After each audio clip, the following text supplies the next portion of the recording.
आपण सुहास माणिक यांची मुलाखत घेणार आहोत. दत्ता माणिक यांचे चिरंजीव आहेत, सुपुत्र आहे. तमाशा विषय काय सांगू शकता तुम्ही? तमाशा वाईट नाही, तमाशा हा चांगलाच आहे. बरं का? तो घेतला पाहिजे ना आपण. त्याच्यात गटपवरण असते, रंगबाजी असते, सवाल जबाब असतात, वगनाट्य मोठमोठे असतात, अण्णांच्या नावापासून तुम्हाला माहिती आहे. संत तुकाराम मोठमोठे तमाशात आवड लागते त्याला. पण आता ते पिक्चरचे गाणे निघाले त्याच्यामुळे जे लोकांना पाहिजे ते मिळत नाही. हा हिंदी गाणं, हिंदी तमाशामध्ये हा जो बदल झालेला आहे, आता तमाशाचं प्रोडक्शन लाईन बंद झाली का? पहिलं कसं वक बसवायचे, पतवणे बसवायचे, फारसे बसवायचे, हल्ली ते पतवणे फारसे असतात.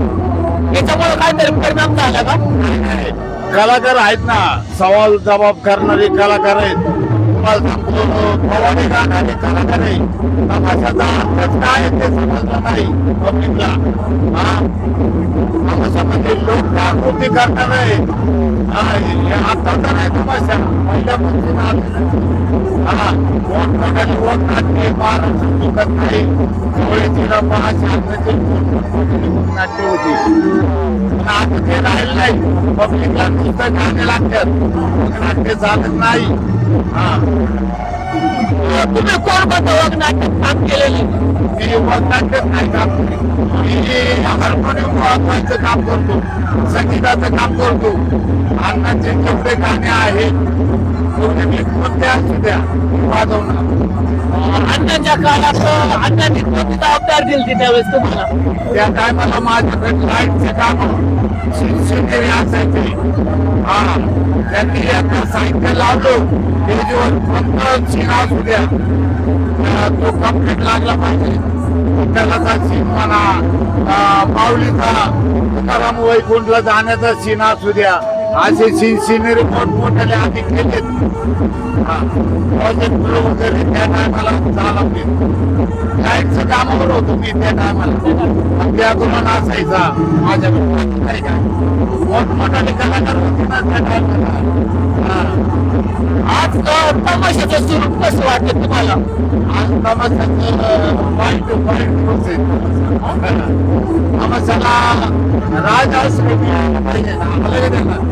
ते कसं पोलीस संरक्षण बरं का, तसं संरक्षण असतं त्याप्रमाणे तमाशगीरांना संरक्षण पाहिजे.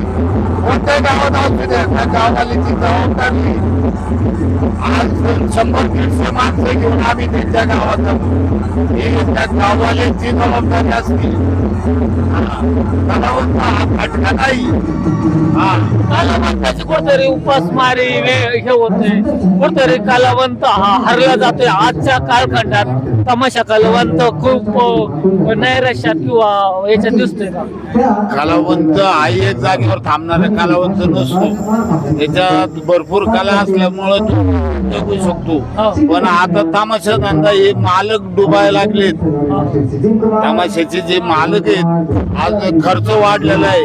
गाड्यांचं डिझेल आहे, नाके तुम्हाला टोल नाके, त्याच्यातच निम्मा खर्च जातोय. हा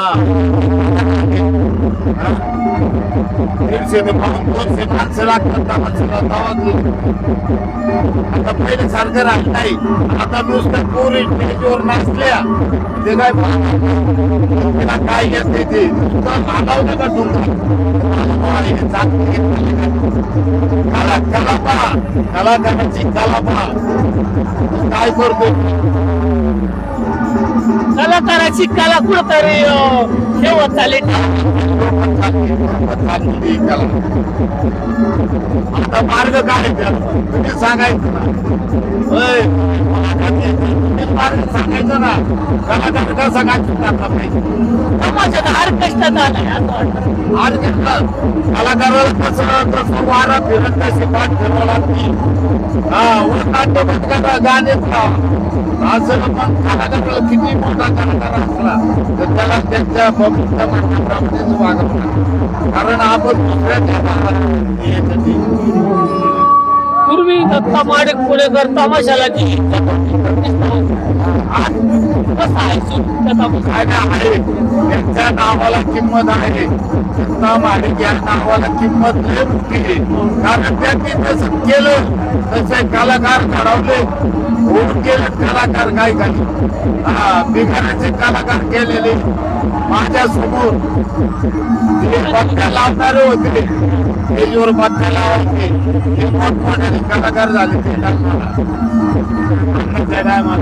आता माडिकांचे शिष्य कोणी आजच्या दिवेकर दिवेकर गुरुजी हे गुरु आहे त्यांचे ना त्यांनी लहानपणापासून त्यांनी शिक्षण दिले त्यांना काय शाळेचं शिक्षण नव्हतं त्यांनी बाकी वगैरे पेन्सिल आणून द्यायचे ते अभ्यास करायचे अण्णांचं काय शिक्षण शाळेतलं झालेलं नाही पण ते चाली लावतानी चांगल्या संगीतकारांना जमत नव्हतं असं मोठीशन पद्धतीने चाली लावायची अभंग असू अण्णाचे गाणे असू द्या मोमिन शेठचे गाणे असू द्या एक दिवसात चालला ते कम्प्लीट करायचे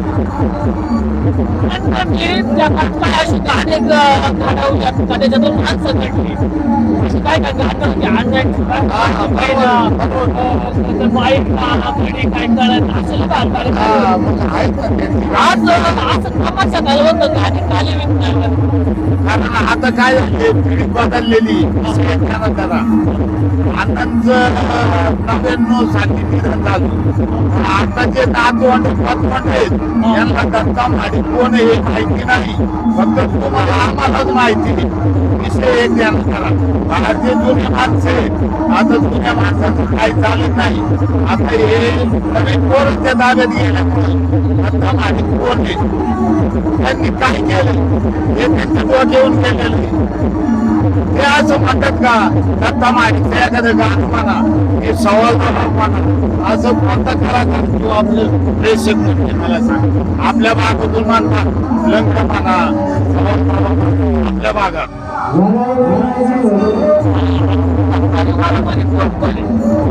आमच्या बरोबर आमचे खरंच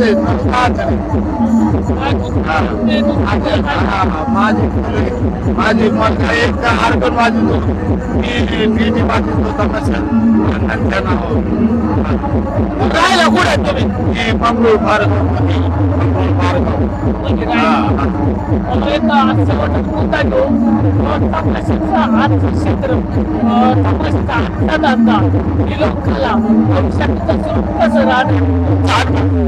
समजा जोपर्यंत किंवा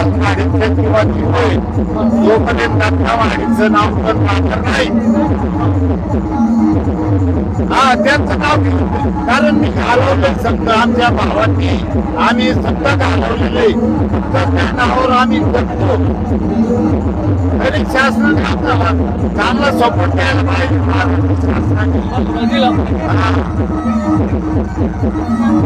नक्कीच हे होत्या सुहास माडिक दत्ता माडिक कोल्हटकर यांचे चिरंजीव सुपुत्र आज लय आनंद वाटला मला कारण तुमच्यात मला दत्ता माडिक दिसतात एवढं बोलणार माणूस नाही बरं का पण 1-2 वर्ष मी बोलायला लागलोय कारण चटके बसायला लागले आता बोलायला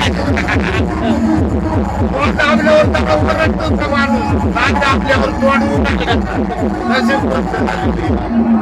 सांभाळायचं म्हणलं लयच मोठी जबाबदारी आहे.